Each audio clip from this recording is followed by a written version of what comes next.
to The Kitchen Table, a show dedicated to helping you escape diet culture, gain trust with food, honor your body, and live a brighter life. Hello and welcome back to The Kitchen Table. I am so glad you're here. I'm your host, Alicia Brown, an anti-diet registered dietitian nutritionist. And here with me today, I have Casey Berglund. She's the owner of Worthy and Well. She is my guide. She is my coach. Right before we hopped on this show together, we actually went through an embodiment practice and I guided it this time. And I felt so honored to do so because she had shown me how really to get into my body. She leads this movement called the Let Your Body Lead movement, where she truly believes that our bodies have sensations that can guide us not only in determining what to eat or how to get into our bodies and honor our bodies, but also help us with big decisions in life. They can really let us lead in bigger ways beyond food and body. It's the Let Your Body Lead revolution, where we come back to our inner bodies and our inner knowing. And Casey is so wise, and I am so excited for her to just share a little bit of what the Let Your Body Lead movement is all about. And she's actually a registered dietitian herself, and so maybe she'll share a little bit about her journey coming to intuitive eating and now blossoming into the Let Your Body Lead movement. So thank you, Casey, for being here with me today. I'm so excited to be here. And to your point about leading the embodiment practice, it was it just feels so good to receive. And what a gift to witness your skill and heart and guidance and just be able to surrender into that. And, both of us had said right before we hit record how it's whew, I feel totally different. And it's like a game changer in terms of presence and being able to, I think, speak more authentically and be more connected. So I'm excited for, the listeners today to hopefully receive value from this conversation. So thank you for kicking us off in that way. It is amazing how just a few deep breaths together in our space can have a sense of groundedness and connectedness at the same time. That is magic. There's some magic in that. Rather than just flying in, sitting down, getting our podcast stuff set up and just ready to go. We're coming from a different energy. I so agree with that and appreciate that. Mm-hmm. And so as we get started today, would you like to first share a little bit about your hero story, how you came to where you are today? I know it's a loaded question. Yeah, thank you for asking. So often on podcast interviews at that start where it's what's your origin story? I'm often long story or the short story, because sometimes I can be a bit of a long-winded storyteller. But I think what's true for a lot of people who find their way to work that involves embodiment is beginning in disembodiment. So that was certainly true for me. I experienced disordered eating when I was quite young. I grew up on a farm outside of a really small community, and in a really stressful summer with a lot going on, I was having struggles at school, socially, being bullied and experiencing a lot of stress in my family. And on the farm, there's always a lot of work to do, a lot of people around. And I think when any part of that system is off a bit, it can feel a bit chaotic. So this particular summer was really chaotic for me. And as a, 11 or 12-year-old girl, I was just trying to navigate my way through it all. And I often think, and Alicia, maybe you can resonate with this piece of if I only knew then what I know now, I really could have supported my younger self or made different decisions. Mm-hmm. And this is part of the journey, any sort of, you call it hero's journey, or that's Joseph Campbell's hero's journey. I love that guy. Yeah. I think we all kind of start in this place of not having something we need and then learning transformation from that starting point. So for me, navigating stress at this time, and my mom was sick and in this typical sort of farm family, slightly typical, she definitely did the cooking and the cleaning and the feeding of people in our family and like I said, hired hands, but she also worked full-time as a speech pathologist. So my mom was like very busy and had a very critical role in our family. But then got sick and could only really find comfort lying on the floor. So as a young, empathic, sensitive, intuitive kid, I can say that now with the awareness I now have, I just felt a lot of that. I felt a lot of that pain, that chaos that came from the people around me, but also in my own inner experience navigating bullying in school. And in that summer where it felt like everything was overwhelming and too much, two things happened in my relationship with food and my body. One, I learned that I loved working with food, and there was some sense of control and comfort when I was gardening, digging up potatoes, digging up carrots, or cooking. And basically at the age of 11 or 12, I took over the cooking for my family of 6 and the hired hands that were there. And I mean, it is what it is. And of course, I'm kind of like, whoo, that was a big role for a kid. And yet I stepped into it so seamlessly because I'd been watching my mother cook and helping her. And, every year I'd plant the garden and we'd do that together. But this year with her being sick, I really took it on, and I learned that I loved cooking. And it was in some ways wonderful because my mom kind of hated cooking and would much rather clean. So I would cook and make a huge mess and she would clean. And I think of that as sort of the beautiful part of that part of my journey, was finding this love of cooking and love of food. Yeah.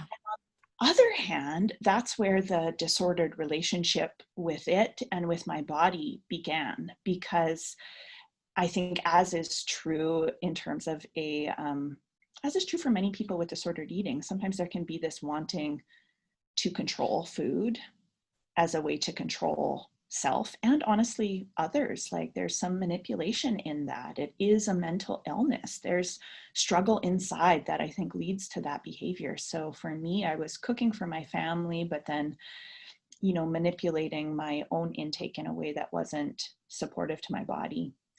And in that summer, my body changed. And in many ways, the eating disorder in me was enjoying that change. I was seeing it get smaller and smaller and obsessing. I started that obsession with my body and this feeling like, if I can just, change my food intake this way or that way. And I'm mindful in this moment of sort of how much to share about that sort of disordered journey, because it can be very triggering for listeners, especially if they're experiencing some of the same struggles. So maybe that's enough to say. And I suppose in that space, I was very disembodied. Like I think experiencing an eating disorder or struggling with food at all, or just being a chronic dieter or wanting to change your body, the essence of that is like, if I want my body to change or need my body to change, my head is going to control it. We're not working with our bodies if we're working so hard to change them. And so in my illness at the time, I wasn't working with my body. I was very disembodied. And that was like the way that I needed to cope at the time. So that's where my journey starts. And it's so interesting to me how that started to shift and change over time. For me, living on a farm in a rural community with maybe less access to healthcare, I wasn't supported through the medical system with my eating disorder. I literally had to rely on my own inner wisdom to help me heal, which often doesn't work when you're in a really disordered state of mind. But the thing that started to change things for me, and the first experience I had where I realized like, wow, my body has wisdom for me, was when I went back to school and was in a track and field meet. And so a lot of my identity growing up was built around being an athlete, being really good at sports. I loved like volleyball, figure skating, track and field, baseball. I played like all the sports, kind of what you do in small towns. And I was in this track and field meet, and my events were the 100-meter long jump, triple jump, high jump. And almost every year prior, I'd won all of those events. I got first place. And this year I was doing these races, engaging in my events, and I lost to the girl that always came second to me. And of course there was, like ego in that, but it was exactly what I needed at that age in that moment to realize for the first time, wow, how I'm manipulating food and the purpose of food isn't just about manipulating my weight. It literally is helping me function and live and be strong and do things. And it's fascinating to me how common it is for us to not think about food as fuel, but rather something that's going to increase or decrease our weight. Like, how disordered is that culturally, right? Yes. So it was this first moment of my choices, my behaviors around food have literally made my body weak, and it's impacting something I really care about. So I can remember that day so clearly and that night so clearly. I was lying in bed that night, feeling the hunger in my stomach, the hunger that I had taught myself to ignore, and noticing this voice inside my head, which I would now refer to as the voice of the eating disorder, saying, ignore it, go to sleep. And then it was almost like there was this inner dialogue, this other voice that came from a different part of my body that was like, eat. And there was this battle, like, ignore it, go to sleep, eat, ignore it, go to sleep, eat. And I made a different choice that night. I got out of bed, went to the kitchen, grabbed a couple slices of my dad's favorite rye bread and Kraft smooth peanut butter, and I made a peanut butter sandwich. And literally it's like midnight and everybody's in bed. And I sat at the kitchen table alone and ate that peanut butter sandwich. And to me, it brings me to tears because I'm like, holy shit, body, you just saved my life. That was a turning point in my disordered eating. And of course, there was a lot of ups and downs in that healing journey. I definitely started to nourish myself more, and my body changed again in a way that was healthier for it. But I struggled with those thoughts of like, is this okay? Or like comparison, or like constantly judging other people's bodies and eating behaviors. It's like the disordered thoughts don't stop when the behaviors stop. It can be a struggle over time, and it was for me.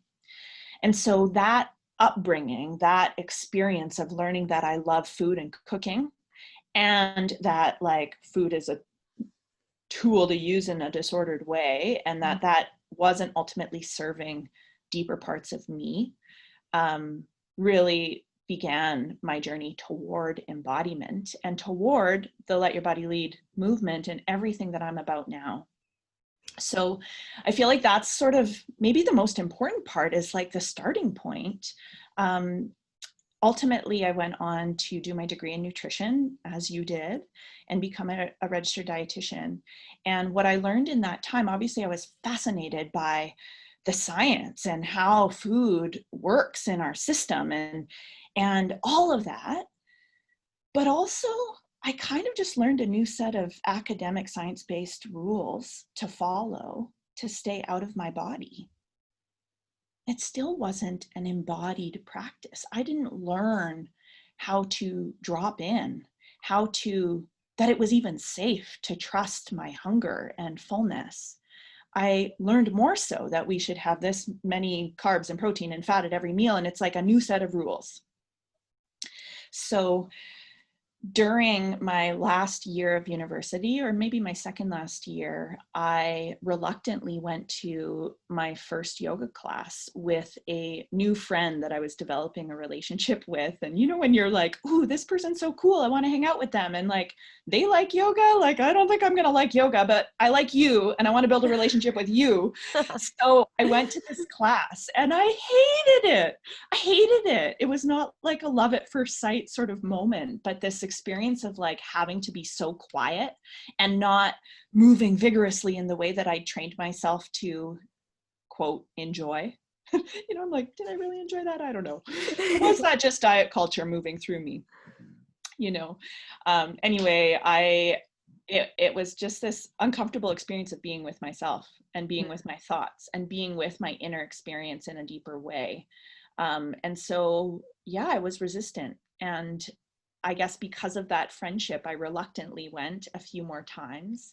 And there was this one time where I went to a specific studio that the teacher was just like soulful and kind of, she guided a vigorous practice so my thoughts could like not be so quick and fast and chaotic. But she also dropped in these bits of Eastern philosophy and wisdom. She said these words that like, it was like they floated off her tongue like poetry and resonated with me in a way that I'm like, whoa, where's this coming from? Like, it just, I felt that truth. Yeah. And that Shavasana, the posture at the end of every yoga class, for the first time, I would say probably in my life, I felt this sense of like profound peace and sort of like everything's going to be okay. And that was the one class that hooked me into practicing more. And what I found as I practiced more was that I started to like, just because of time, like work out a little bit less. And I started to just feel more expansive and joyful in my life. And I started to notice that my body was talking to me, and it started to impact the way that I related with food, engaging in more sort of mindful practices or intuitive practices around food. And paralleling that, I found the book Intuitive Eating, which has guided a lot of work for dietitians by Evelyn Tribole and Elise Resch. I don't know how to say her name properly. And it just felt so true. Like, this is the missing piece. So I finished my degree in nutrition. I went on to do a yoga teacher training. I started working in the field, in the hospital system, teaching yoga classes wherever I could, and realizing when I was working in our like medical system, there's something missing here. Like, if I could integrate more of what I learned from yoga and the philosophy and mindfulness, maybe that would support people in feeling more empowered about their health, rather than me just telling them that they should choose different foods. So, and then in yoga, I started to notice the ways in which, well, what I would now define as diet culture snuck into that field, the like 30-day juice cleanse, or it was like this messaging around an all or none relationship with food and body. I started to see everywhere. And when I eventually launched Worthy and Well in 2015 and had fully embraced private practice, Worthy and Well began as a company to support people with healing their relationship with their body and food through using the combination of Eastern philosophy and mindful meditation practice, yoga philosophy, with science, specifically with an intuitive eating approach and using like a mindfulness-based approach. With clients, I felt like a bit rebellious. I was scared at first that I'd get my dietitian license taken away by meditating with my clients or by bringing these sort of other philosophies into our work. But I kind of did it anyway in secret and didn't tell people about it. And what I found, like, how funny that I was scared of meditating with clients. Like, I think about how much we're as dietitians conditioned to like do everything right and within the box and like, oh, don't mess it up, right? Talk about that sort of like perfectionistic, fear-based way of working. But anyway, that same inner voice that told me to eat that night of the track and field race told me to like just guide people into their bodies, get them to know themselves. They know when they're hungry and when they're full. And like integrating intuitive eating principles with embodiment practice, I started to realize like the more and more people connected with their bodies, not only were they becoming more empowered around their eating decisions and starting to slowly stop outsourcing their power to diets, but they were also starting to become more empowered in their lives. One particular client I recall who came to me because she had celiac disease, but she struggled with a lot of digestive symptoms like IBS-like symptoms, and was like, I need to, cut out sugar and dairy and, all the things. And when we started to go into the body, I started to guide her into her body. Eventually she came to this place, attuning to the sensations in her intestines, this kind of solar plexus area, the area of the belly. And with gentle curiosity and questioning from that embodied space, she said, like, this isn't about food at all. These symptoms are not related to food. I'm in the wrong relationship. And she kind of had these knowings about what she needed in her life that weren't actually about food at all. And to me, it was this awakening to like the power of embodiment. I'm not just helping people heal their relationship with their bodies and food, but I'm helping them to reclaim their power, reclaim their, heal some of the conditioning that they've experienced, heal the oppression. A lot of my clients were women at the time, and a lot came up about like not having a voice in a society where we're taught to not have as much of a voice. There's social conditioning about not playing big and being people pleasers and all of this stuff. So, like I said, long-winded storyteller, I'm gonna like speed it up a little. But after that point, I drove across the country and taught these yoga for mindful eating workshops, and kept feeling like this work is so much more powerful. And for me, I just started to feel like in some ways my job was done, like my personal purpose in the realm of food was coming to a close, and that I was feeling called into guiding people in broader, deeper, more meaningful, not that the food's like, that is the perfect gateway in, but in other ways. And I kind of felt like the conversation of food became a bit of a Trojan horse. Like people still would come to me asking for, meal plans or weight loss or whatever. And I started to feel like I'm feeling called to not use so much of my energy guiding away from that, but rather drop the Trojan horse of food and open up this realm of embodiment to people who aren't just struggling with food, but other things. And so that's what led to eventually a rebranding of my company, doing coach training, going to India, sitting in an ashram in India and meditating, and that same body wisdom saying to me, let go of your dietitian identity. There's more for you right now. And moving through that and evolving beyond that.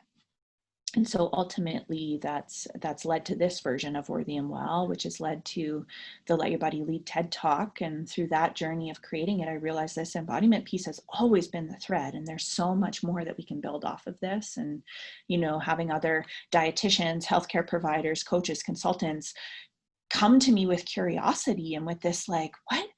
Tell me more. Yeah. And realizing like there's more that I can offer to other people like you, Alicia, like other dietitians, Yes. to guide their clients in deeper and more meaningful ways through transformational journeys. So now Worthy and Well's mission really is to support people with working with the wisdom of their bodies to create powerful, purpose-driven lives and businesses. I believe body wisdom can guide how we eat, how we move, how we sleep, what we choose for ourselves, but it can also guide who we decide to marry, what business shifts we need to make, how we can live in alignment with our own deepest truth in a culture that wants to homogenize us. And I feel like there's never been a better time than right now during this pandemic, with there's so many conflicting views and you don't know what to believe. It's like, it could be so easy to give your power away to an idea that comes from someone else. But there's never been a better time to drop the guru complex, realize that we're all equals, that we all have our own unique wisdom, that we all play a really important role in the puzzle piece of life, and to really claim that power and own that power and show up in the world from that grounded, authentic, wholehearted place. I'm going to pause. Oh, oh, I just felt that all like in my bones. Like if I just attuned to my body for just a hot minute, Casey. The times where you, just reflecting on your own journey, to reflect back to you and to everyone listening, it's so clear in your history, the times where you followed your intuition. And I know oftentimes we talk about intuitive eating, but intuitive is really like the knowing that is our intuition. And the times where you leaned into your inner knowing, where you caught glimpses of it in cooking, but then in eating that peanut butter sandwich, and then finding it again and again. It was like you hit your intuition and then other things happened, and then you hit it again in that yoga class and then other things happened. There were times where you were just like consistently brought back to your intuition, where then that was where, when you were knowing of that and you knew how to grow from that place and anchor in that intuition, you developed more body trust, it seems. Yes, And that so just true. evolved and grew. Does that feel true? Yes. It feels so true. The word trust, like, gosh, why is it so hard to trust ourselves? It's Mm, still so hard for me. I'm yeah. still literally always in this upward spiral of letting go of trust, giving away my power, and then coming back, coming Mm-hmm. back. And luckily, like you said, I have had many of these experiences where literally my body's wisdom, or in other words, like the intuition that has come through listening to myself, it's literally saved my life. It's saved my business. It's Mm, saved me. It's helped me belong to me, mm, regardless of what's going on outside of me. And I think those moments of experience, like I often say, evidence builds confidence, yeah. like trust is earned over time. Mm-hmm. So trust is a dynamic that we build within ourselves. And it's hard to trust yourself at the beginning when you're really disembodied, but then you get that one hit, like the peanut butter sandwich, like you said, and it's like, okay, I can trust this. Or the moment, like, gosh, I have a moment of being 8 years old on the playground and like crying because of the bullying, and then the crying stopping, and that same voice being like, all kids deserve to feel worthy. All people deserve to feel worthy.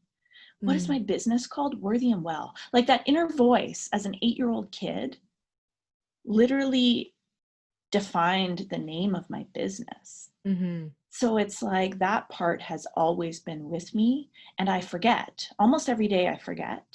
And then I come back to it, and the trust builds from receiving evidence every time I come back that that is the right choice, Mm-hmm. even if it's not the choice that I'm being told to make from outside influences. Absolutely. And so often with intuitive eating, and with people really struggling with, especially like the food in their bodies piece, you're right. Like we're coming from a very disembodied place because we're taught to, we're Mhm. taught follow this diet, outsource your power. I love how you say that, outsourcing our power to diets and meal plans and other things that say that they know how to better help us eat. They know how to better tell us, what, when, and how much. And sometimes we just find ourselves like grasping for more information. Totally. And then we're grasping even in other ways at work. We're like, okay, well, what can we do better here? And then in our relationships, okay, what do I need more of here? And we find ourselves not only outsourcing our power just with food, but we can find ourselves, the more we outsource, the more disembodied we become. It's kind of like you were saying, that funnel. And so food for so many, would you agree, it can be like a gateway to be like the first thing to help us maybe build that trust again, so we can learn what that voice is, so we can hear that voice again, so we can start to reclaim that power a little bit more. Absolutely. Looking at your relationship with food is such a beautiful gateway to start to begin the body trust journey. I mean, we all eat, or we wouldn't be alive. That's true. We all Right? eat, And hopefully, if we have like a healthy, nourishing relationship with food, I mean, people's intuitive eating journey will look different, right? Yeah. But hopefully we eat at least a couple times a day, you know? So already there's an opportunity every single day, probably 2 or 3 or 4 or 6 or 10 times a day, depending on your intuitive eating journey, Mm-hmm. to give yourself an opportunity to develop and to choose body trust rather than outsourcing your power. And of Yeah. course, that journey is very imperfect. You probably outsource your power like in a 10-to-1 ratio when you're starting, right? And then it grows over time, and it's like, oh yeah, I trusted myself. I wanted the chocolate ice cream instead of the mango sorbet, and I chose the chocolate ice cream, and I felt the satisfaction of that. Thanks, body. That was nourishing. Love Not it. just to my physical self, but to my whole being, my spiritual, mental, emotional, physical self, my relational self. It's Mm-hmm. like food is showing us so much about who we are in a holistic way. And yet the act of eating gets minimized to just a like, how is this going to impact my physical body type of experience, which I Mm-hmm. think can be so stressful. Mm-hmm. Oh, absolutely. It can be really stressful, and we can battle a lot of other voices other than our intuition and the mind trying to dictate our food choices. And it's like, how can we anchor into that embodiment piece? So a question that I have for you, Casey, is for someone who wants to like start being more embodied, starting wanting to reclaim a little bit of their power back, make their own food choices, decide for themselves what, when, and how much to eat. What is something you might suggest for them to kind of come from a place of more of an embodied place with eating, and what might that look like? You mentioned the Mm, mango and the chocolate sorbet, and yes, I love both. In my mind right away, I was like, oh, either right now would be marvelous for breakfast this morning. both together on a waffle Both. cone. Yes. Yeah, the mango chocolate combo might clash a little. It looked pretty though. Anything mango looks pretty. Mm-hmm. But I guess what I'm asking is, you know, that's a piece of what intuitive eating might be missing, is the actual dropping into the body, the actual letting the body lead. The intuitive eating book has such wonderful principles Oh, to help so us amazing. it's so amazing, and it's really provided much of the framework for my practice. It's really a guidepost for my practice, but I felt like it was missing this one thing. It was missing how to listen to the body. That can get so ambiguous. Okay, Yeah. like when you're ready to eat, just listen to your body. And I felt that in my experience venturing into intuitive eating too, of like, okay, what does this look like? And so Mm-hmm. how would you help someone, quote, listen to the body? How can they get into a more embodied place from your Right. understanding, and how you might Yeah. relay that to them? Yeah, I love that you mentioned how powerful the intuitive eating principles are and how revolutionary that work is and how much it Yes. has guided for many humans and for many dietitians who are also intuitive eating counselors or who just embrace an intuitive eating approach in their work. Like, I think it is it's beautiful work. And the way the principles are set up are intellectual. Like, even like, are you hungry or are you full? If we don't know how to attune to that in our bodies, then we're thinking about our hunger rather than feeling our hunger, Correct. right? We're Yes. like, ooh, well, I don't know, am I, and that's a great place to start. Like, intellectualizing has its benefits for sure. But really, to what you're asking is like, how can I drop in to the feeling, into the actual embodiment of the practice? And the first thing that comes to mind as a starting point is using the start of the acronym that I created, which is so simple because it is body. And body, which, definitely that was something that came out of doing my TED Talk. Body stands for breathe, observe, delay, say yes.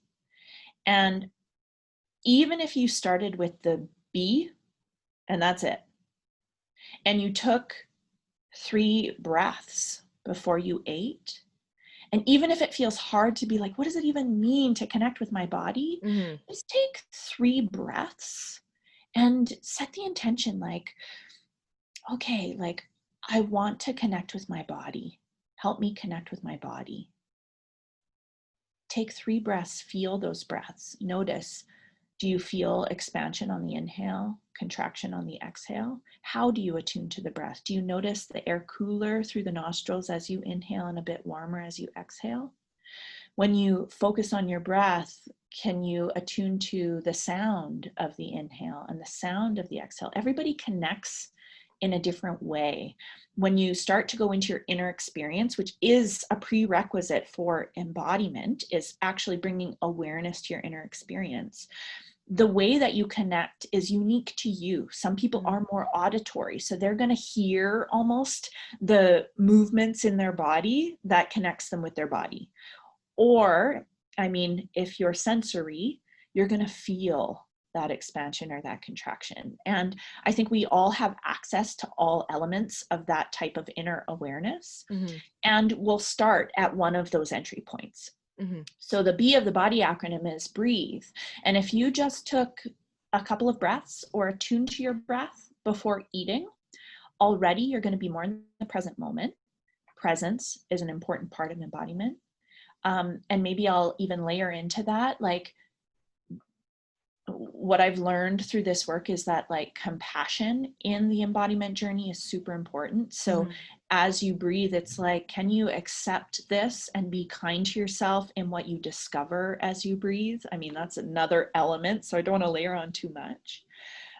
But we also know that there's this, like, brain gut connect, just like brain body connection. Like, our brains literally are connected to our nervous system, which has, censoring elements. In our finger. I don't know why I couldn't think of the word neurons in that moment. I'm going to pretend that I'm making this like layman's terms, but I really literally couldn't think of the word neurons. We have this capacity to sense through our bodies, and that is part of the brain. Like, the brain body are one, the mind body connection, it is one, it's not separate. So when we breathe, we're literally stimulating this sort of rest and digest. So it's also helping us digest, it's helping us get present, it's helping us to attune.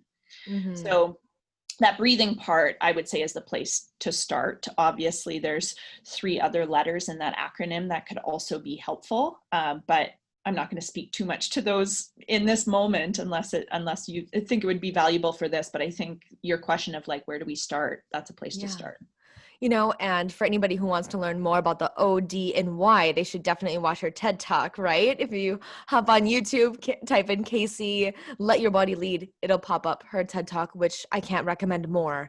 And so at this point, can you tell us more about the Let Your Body Lead revolution and how you kind of see us as a collective? Like, what could happen for us in our world, in our time, if we started to attune to our bodies more? And in this process, we have to rid some of the conditioning from diet culture, right? Like, what would happen if we just, like, zoomed out and looked at all of us from, like, this grander perspective and seen all of us attuning to our bodies more, ditching diet culture more, ditching the relentless pursuit of thinness, that strive for that thinness? What if we ditch that? And what if we just attune to our bodies and embrace the wisdom that they had a little bit more? That, to me, is what the Let Your Body Lead revolution sounds like. But I'm curious if you have any more that you can share on that and how you think that might impact our world. Alicia, how open are you to connecting with your body right now and literally coming into a space of embodying the Let Your Body Lead vision? And listeners, I'm curious about their openness, and it doesn't have to be long, but how open are you to that? Yes. What do you mean exactly? You're like, I'm nervous. Yes, I'll do whatever you like. What would you like? I mean, this is your podcast. You can say no. Take the wheel. Okay. Take the wheel. I could easily, intellectually, head to head, tell you what I see as the Let Your Body Lead revolution vision. But how much more powerful would it be if I dropped into your body, if we together sort of co-created what that vision actually would feel like, and maybe embodying some of that vision, like through me guiding you into it. And the invitation here, obviously, to the listeners, like, unless you're driving, don't stop, close your eyes and breathe if you're driving. But the invitation is just like having an experience more so, maybe like you joining us in imagining what this vision could look like, be like, feel like. Yeah, that's beautiful. Yeah, let's Shall we do try? that. See what Yes, happens? let's Okay. try. Okay. Yes. And so for everyone listening, if you can join us, please do. We won't be here for very long, like maybe 5-10 minutes, 5 minutes maybe. And what you need to know when you drop into your body, if this is your very first time, is one, you can come out at any point. If something about that inner experience feels like too much, or it's like, this isn't here for me, this isn't supporting me, you just open your eyes, you come out, you give your body a little shake. The other thing to know is that we all have a monkey mind that throws us stories and resistance. And often when we're having that inner experience, like me in my first yoga class, I was like, I hate this. This sucks. So notice that. Can you tap into the part that might be like, this is dumb, I don't want to do it. And just like breathe, use that B of the body acronym. Mm-hmm. So come to a comfortable position. Alicia, I'm going to do this with you. Close your eyes if it feels safe. If you're listening and you're like, I don't want to close my eyes, keep them open. And if your eyes are open, just maybe staring at a spot in front of you or finding a point of focus. And I invite you to take that deep breath in through the nose and out through the mouth. And for you, Alicia, and everyone listening, on your next exhale, if you can invite some grounding through your feet, grounding the feet into the floor, feeling the feet down on the floor, or whatever point along the base of your body is touching matter beneath you. Imagine that grounding into the earth, being held by the earth. And you can use this visual of growing sort of trunks like trees down into the earth. So just noticing that. Notice that in your experience, you're always held. You're always held by the earth beneath you. There's an opportunity here as well, depending on what you connect to connect to the support around you, whether that is our support right now through this podcast, or if you connect spiritually, calling in that type of support too. And again, just connecting with your breath. So noticing your inhale and your exhale. And so Alicia's question about, can you tell us more about the Let Your Body Lead vision? So even if this feels hard to access, like you can just like think about it, imagine it, envision it, even ask yourself, what would that be like? And specifically bring this sense in your body of if you no longer felt this tension with food and body stuff, like if there was no longer this perhaps constant thinking about food, worrying about your body or your weight, this anxiety, or in whatever way diet culture has a grip on you, just for one moment, I invite you to imagine that it's safe for you to let that go and that you're held in some other way, whatever you're getting or receiving by being kind of hooked into the messaging of diet culture, because of course it serves us in some ways. Whatever you're getting or receiving from that, imagine that you are able to receive or get those needs met in other ways that feel more supportive and aligned and freeing. So I invite you in this moment to imagine what it might feel like to feel free and grounded. So as you breathe, if you're able, bring about this sense in your body of feeling free and grounded. Even if it doesn't feel true for you right now, imagine what it might feel like to accept yourself exactly as you are. To see yourself, to feel loved from within yourself. And again, if that's a stretch, just like acceptance, just like this is how it is.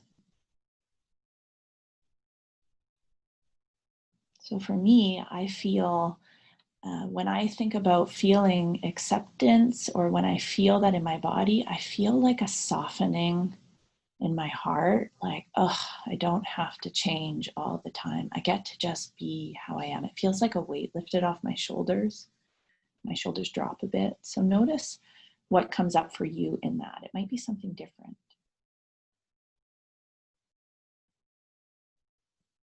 This feeling of acceptance, compassion, and maybe even love within yourself, feeling free of all of the conditioning and anxiety and tension.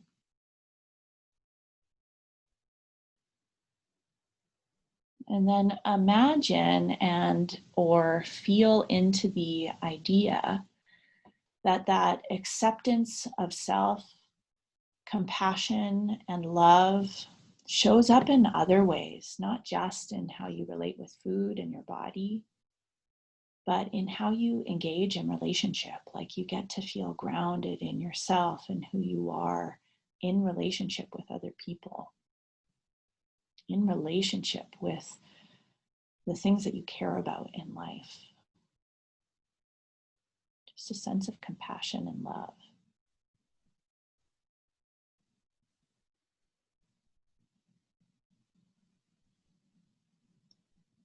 And maybe there's this sense of acceptance of self, compassion, and love as it relates to your work or how you earn money or your relationship with money. Maybe there's less anxiety and just a sense of freedom, connection to self.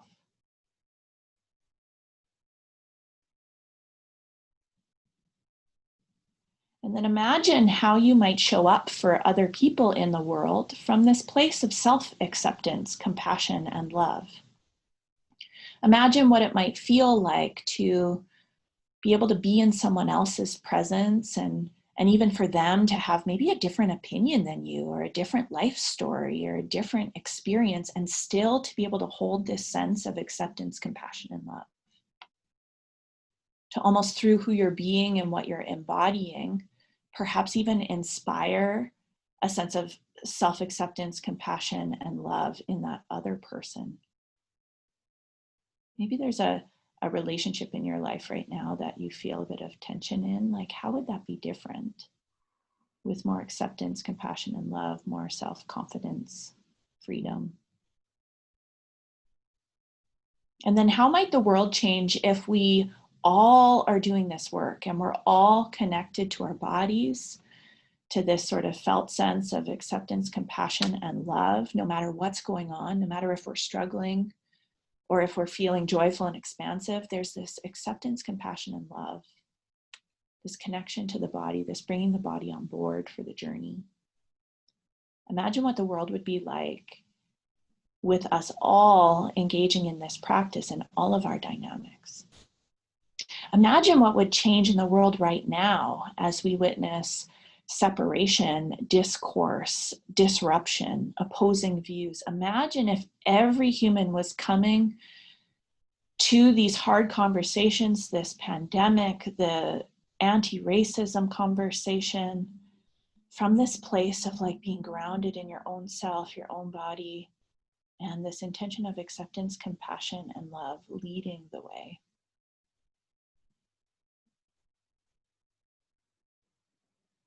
For me, I feel a sense of like expansion, like a light shining from my heart, and a sense of power and resilience and like a capacity to hold difference and to grow together.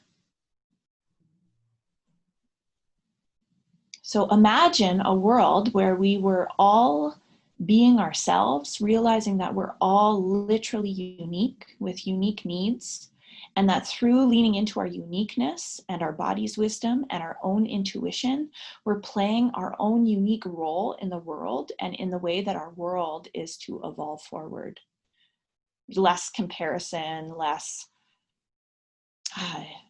insecurity, triggering of one another, or at least the capacity to hold it all, because we're all in our own zone, we're on our path. How could our world be different?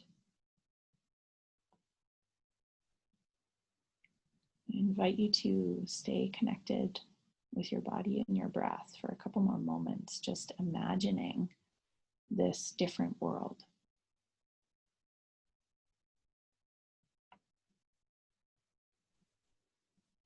And then when you feel called to come back, invite that journey to begin, maybe wiggling your fingers and toes, Alicia, I invite you to take a deep breath in through your nose, and everyone out through the mouth.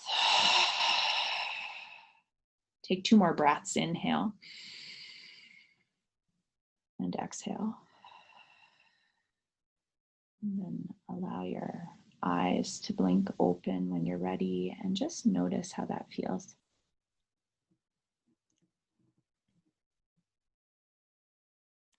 Thank you, Casey. You're welcome. The common theme of acceptance, compassion, and love is something maybe the listeners will take in for themselves today, because I know that I will. And I think it's interesting to let our imaginations go to see maybe how that could impact our experience in the world if we invited more of that into our reality. Yeah, that really is the why behind the Let Your Body Lead mission. Mm-hmm. When we learn how to hold ourselves in all of our human experiences, even the ones that suck, that we want to escape, the shadowy bits we don't want to look at, the ways we don't want to heal our trauma, even if we build our resilience to hold the discomfort of that sensation in our bodies, like when we do that, when we learn to hold ourselves, we also hold more joy, more bliss, more connection. And we react a little less when someone else is going through something hard. And when someone else has discomfort, we can hold more. We're more resilient in our inner experience. And when we accept and have compassion for and love for our own inner experience, our capacity to hold space for other people in that same way increases. And I think that will change the world, especially the world as we know it. It's already happening. Our world is changing. Can we put a little bit of intention into bringing more acceptance, compassion, and love and embodiment into the world that's already changing, and be those light workers, those change makers, those, I say light workers, I mean like lighthouse. You know, people learn more from what we embody than what we say or what we teach. You know, it's like you feel it. You walk into a room and see someone or feel someone's energy. You can feel if that energy is going to make you contract or expand. So I feel like it starts within our own experience, but the impact of that is tremendous.